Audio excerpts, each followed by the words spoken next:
Restaurant স্টাইলে chicken ভর্তা।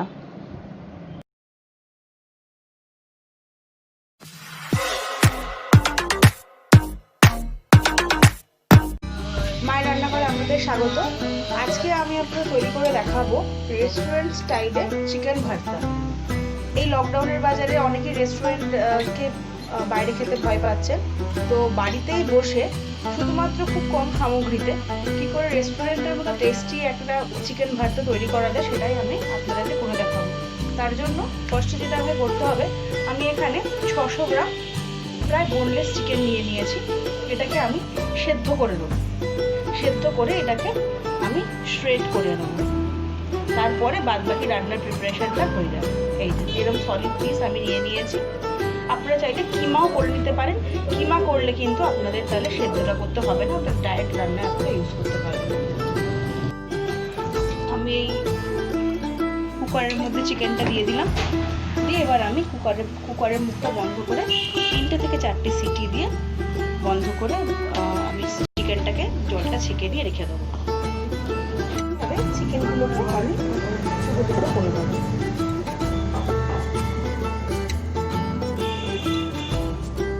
Chicken ভর্তা করতে হয় যেগুলো সবথেকে বেশি দরকার, সেটা হচ্ছে পেঁয়াজ কুচি, শুকনো লঙ্কা, তেজপাতা ফোড়নে দেওয়ার জন্য, সরষের তেল, টক দই, রসুন বাটা, আদা বাটা, চারমগজ বাটা, আর নর্মাল রান্নায় যে মশলাগুলো ব্যবহার করা হয়, চিনি, নুন, আর লাগবে আমাদের কাসুরি মেথি।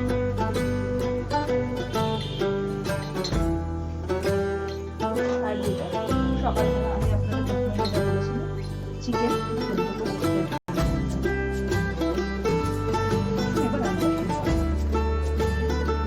আমি এখানে কড়াই বসিয়েছি। কড়াই গরম হয়ে গেছে, আমি এখানে দিয়ে দিচ্ছি পরিমাণ মতো সরষে তেল। 600 গ্রাম চিকেনের জন্য আমি মোটামুটি 5 টেবিল চামচ তেল মতো নিয়েছি। যদি কেউ চান এর দিয়ে বেশি দিতে পারেন। আমার অলরেডি কড়াই গরম ছিল। তেল গরম হলে আমি এতে দিয়ে দেবো হচ্ছে তেজপাতা, শুকনো লঙ্কা।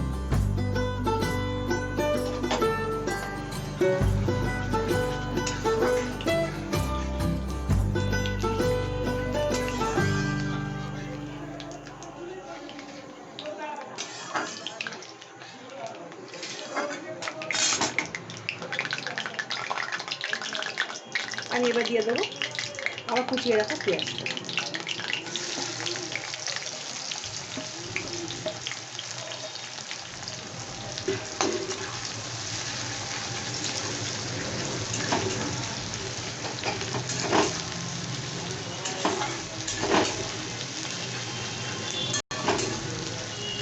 আমি পেঁয়াজটা গোলাপি হওয়া অবধি পেঁয়াজটা ভাজবো। আমার পেঁয়াজটা ভাজা হয়ে গেছে।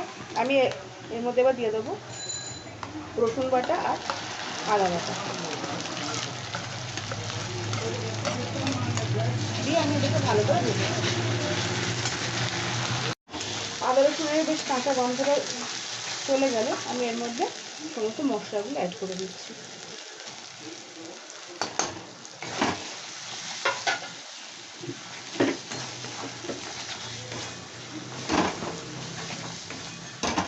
যখন মশলা দেবো অবশ্য করে গ্যাসটা একটু কমের দিকে রাখুন, নইলে কিন্তু মশলাটা আমার পুড়ে যাবে।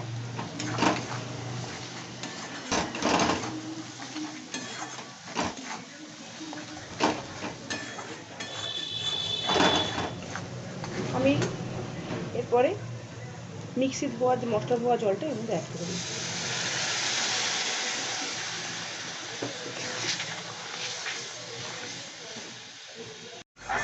আমার বেশ মশলার সঙ্গে সমস্ত পেঁয়াজ রসুন বেশ একটা ভালো মাখা মাখা হয়ে গেছে।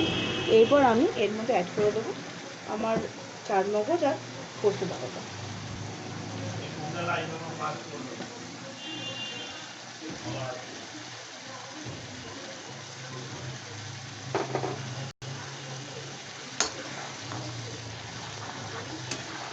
আপনি আশা করি আপনারা রঙটা দেখে বুঝতে পারছেন যে রঙটা খুব দুর্দান্ত এসেছে এবং এটি খেতেও ভীষণই ভালো হবে।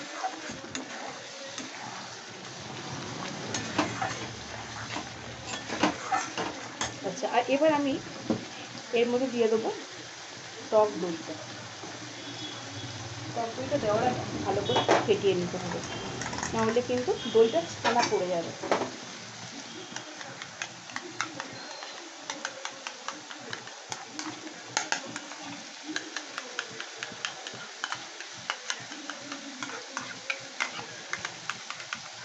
আমি এবার টক দইটা দিয়ে দিচ্ছি।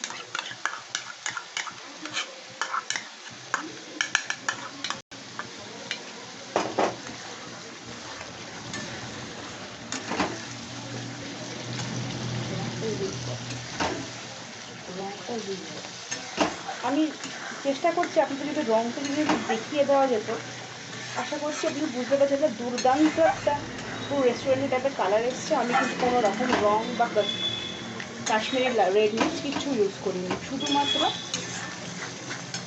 নর্মাল ঘরোয়া যা যা উপকরণে আপনারা এই জিনিসটা ঘরে তৈরি করতে পারবেন। আমার মশলা মোটামুটি সমস্ত কিছু রেডি হয়ে গেছে, দেখতে পাচ্ছেন তেল সাইড দিয়ে দিয়ে পুরো ভেসে উঠেছে। এবার আমি এর মধ্যে অ্যাড করব আমার শ্রেডেড চিকেনগুলো।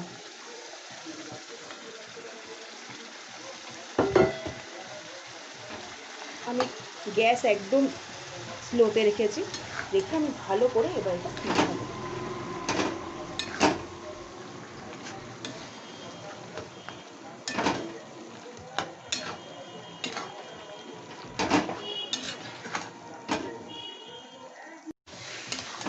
ভালো মতো চিকেনটা মিশিয়ে নিচ্ছি।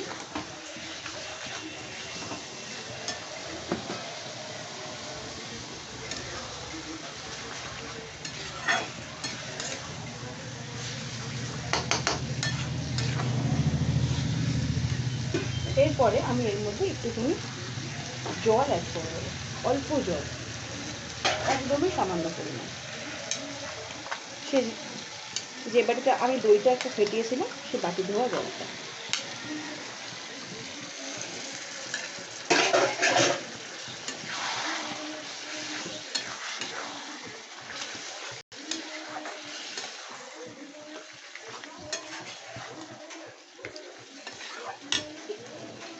আমার রান্না প্রায় শেষের দিকে। আমি এবার এর মধ্যে অ্যাড করবো কসুরি মেথি, যেটার জন্য একটা ওই রেস্টুরেন্টের যে যেটা অদ্ভুত সুন্দর গন্ধ বেরোয় সেই গন্ধটা এসে যাবে।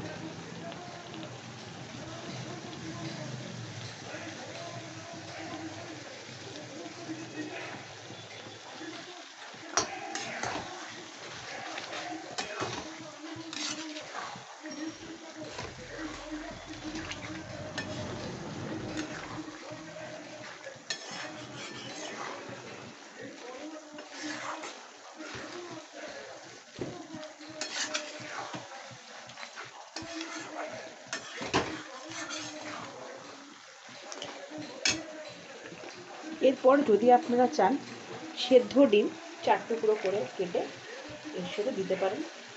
আমার পার্সোনালি জিনিসটা পছন্দ না, কিন্তু আমার ফ্যামিলিতে এটা সবাই একটু পছন্দ করে বলে আমি দিচ্ছি।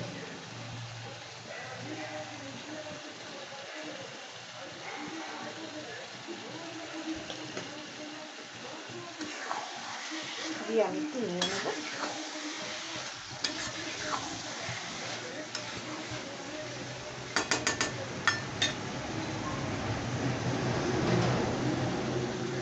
হয়ে গেছে একদম বাড়িতে তৈরি চিকেন ভর্তা। এবার এটা আপনারা খেতে পারেন হাতে তৈরি রুটি দিয়ে, নান বা পরোটা দিয়ে। একদম ডিনারে একদম জমে যাবে ব্যাপারটা। যদি আপনারা চান কি আপনারা নানের মানে বাড়িতে তৈরি নানের রেসিপি যদি জানতে চান, আমাকে অবশ্যই কমেন্ট বক্সে জানাবেন। আপনাদের যদি রান্নাটা ভালো থেকে থাকে অতি অবশ্যই লাইক, শেয়ার অ্যান্ড কমেন্ট করবেন। Thank you. আমি আবার চলে আসবো অন্য কোনো দিন অন্য কোনো রান্না নিয়ে। যদি আপনাদের মধ্যে কেউ কোনো রকম রান্না দেখতে আগ্রহী হন, আমাকে কাইন্ডলি একটু কমেন্ট বক্সে জানিয়ে দেবে।